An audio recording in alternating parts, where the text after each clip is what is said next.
Bonjour tout le monde, nous allons essayer aujourd'hui de vous montrer comment convertir des couleurs CMJN en Pantone. Comme vous le constatez, cette affiche est constituée de 5 couleurs uniformes que nous allons convertir en Pantone. Ces couleurs, nous les avons déjà enregistrées dans la palette nuancier sous le nom Mes couleurs. Nous allons sélectionner maintenant une couleur et pour réaliser l'opération de conversion, vous devez aller dans le menu Édition, modifier les couleurs, redéfinir les couleurs de l'illustration. Une boîte de dialogue s'affiche et comme vous voyez, nous avons uniquement pour les couleurs actuelles une seule couleur qui est la couleur de la forme sélectionnée.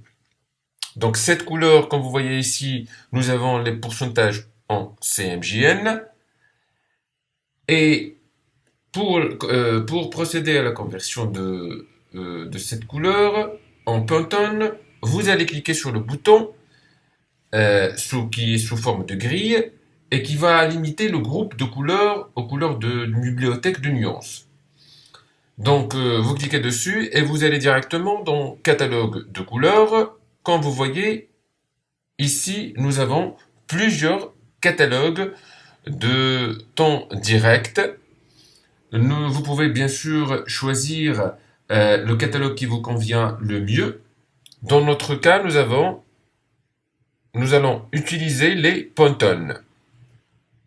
Alors, comme vous voyez, dans les catalogues de Pantone, il y a un mot qui se répète fréquemment, c'est coated et uncoated.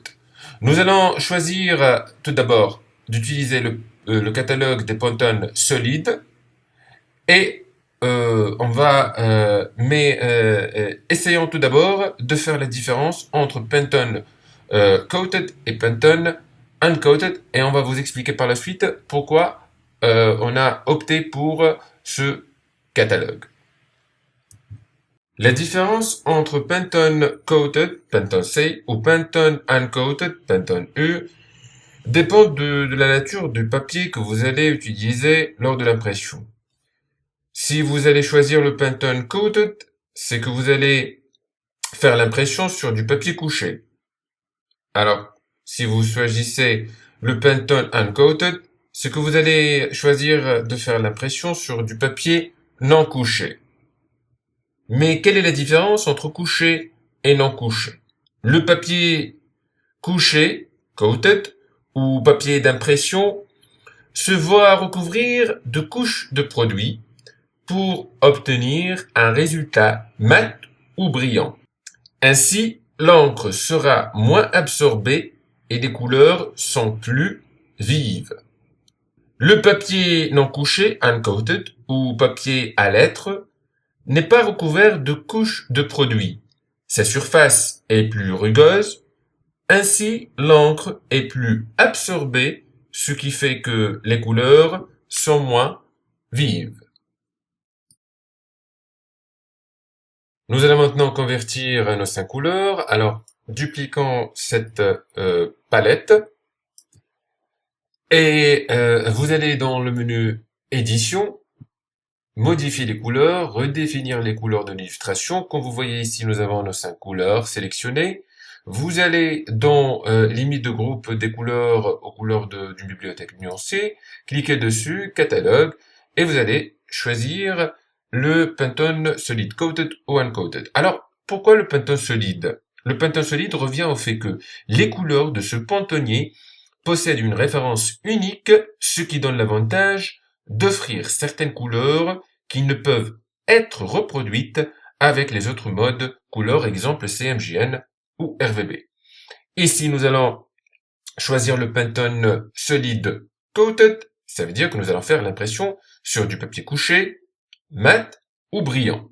Donc, en cliquant dessus, mes couleurs ont été converties en Pantone, je valide en cliquant sur le bouton OK, et comme vous le constatez, cette nouvelle palette de Pantone a été enregistrée dans la palette nuancier. Ici, comme vous voyez, ce sont mes couleurs converties en Pantone. Si vous l'avez remarqué, il y a un petit triangle blanc avec un point noir au milieu euh, qui est situé au coin inférieur droit de votre carré de couleur. Ceci mentionne que cette nuance est un ton direct et qui est aussi un Pantone solide. Bien sûr, cette forme d'affichage concerne uniquement le Pantone solide. Pour les autres Pantones, il y a d'autres formes d'affichage. Alors, en plaçant le curseur dessus, il vous donnera le nom complet de votre couleur en Pantone. Donc, comme vous voyez ici, nous avons les couleurs en CMYN et ici, nous avons leur conversion en Pantone.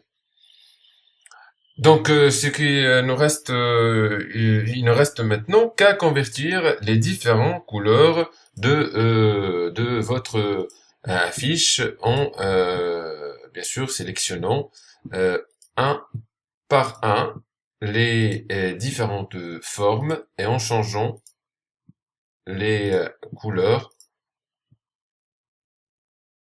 de chaque forme, comme je suis en train de le faire maintenant. Voilà. Donc, d'ici un nouveau tutoriel, je vous souhaite bon travail et à très bientôt.